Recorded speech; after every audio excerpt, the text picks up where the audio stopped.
Yeah, I'm ready to talk some games against the San Francisco Giants, but we still have to react to the game against the New York Giants, Wolf. And it was frustrating yesterday on a lot of fronts. You and I were just talking during the break. One of the most frustrating parts to me is the first half was legit. They were up 20-0, and it wasn't like, oh, okay, here's kind of a weird, crazy Carl, as you always reference. It wasn't like, oh, the ball bounced off the punt returner's head and the Cardinals scored. The offense looked decisive and dynamic, and I can't think of any other great D words.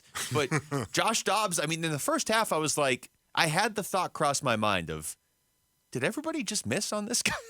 You know what I mean? Like maybe being on the same team for more than 2.5 weeks before your first game makes a difference. He looked so good in the first half. The defense looked good in the first half. And then everything flipped in the second half. Yeah, for me, once again, I think human nature, I think conservative play calling in certain situations, very minute as well, not rampant by any stretch of the imagination, but defensive line and the rotation being gassed. I think those three things right there, Basinonians, in that second half, more so than anything else. When they got down, they got up, by 20 points.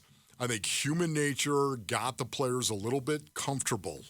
I think they got a little comfortable, and I'm sorry, it shouldn't happen, right? It should never happen. It would certainly never happen to you listening right now, of course. It would never happen, but it does, and it's because these guys are very confident to begin with, and then you're up by 20 at the half. It's just human nature to feel comfortable. Yeah, and that's interesting you say that because watching it, especially late third and throughout the whole fourth quarter, I almost felt like the Cardinals looked too uncomfortable. You know what I mean? Of like you were running this race, you're running a race against somebody you didn't necessarily expect to beat, and then maybe they stumbled out of the gate or whatever. You've got this huge lead, and all of a sudden they're making up ground, and you're like, where's the finish line? Because the fourth quarter, they just got so – I don't even remember them having the ball in the fourth quarter. It was like, okay, here we go. First down, not much. Second down, okay, it's third and obvious. Okay, we're just going to dump it off and punt. And when you're up by 21, there's a certain logic to that. But it felt like, can we just hold on? Like, can we move the clock faster? And obviously that doesn't work. It didn't work. I do believe, once again, the staff may have got conservative in its play calling, offensively and defensively, and maybe even transition. JG knows that better than anybody else.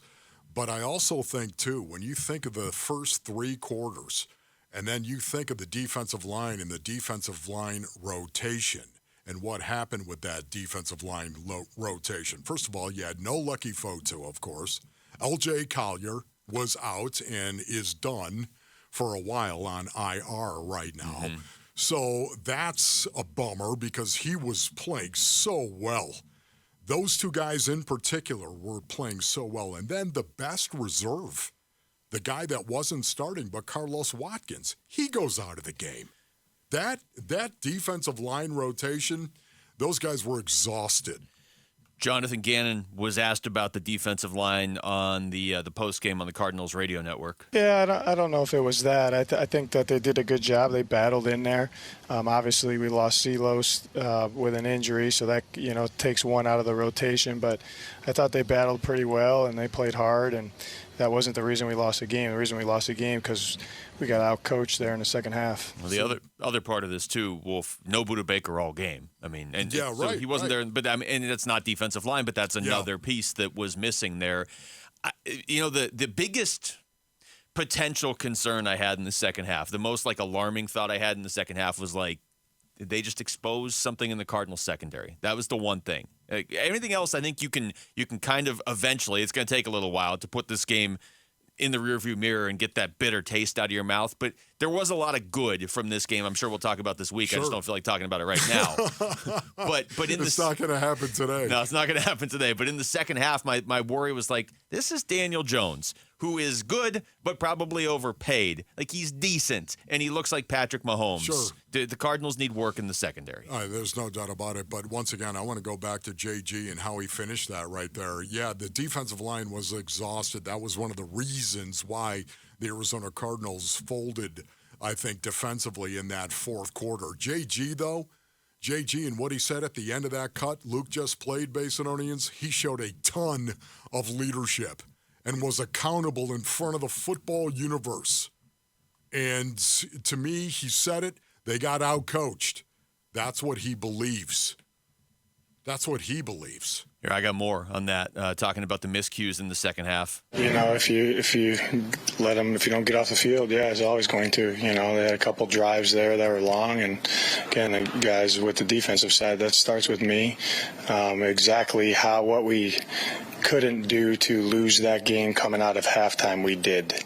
And when that is the case, that's on me explicitly.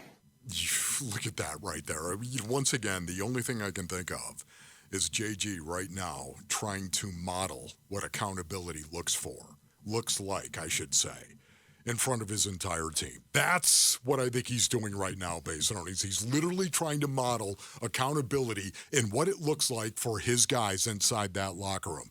I happen to not agree with him, by the way, but that's my player mentality.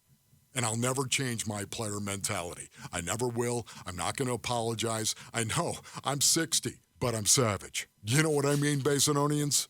So I'm never going to apologize for thinking like a player. I'm sorry. It's never going to leave me. And that's why I don't agree with him.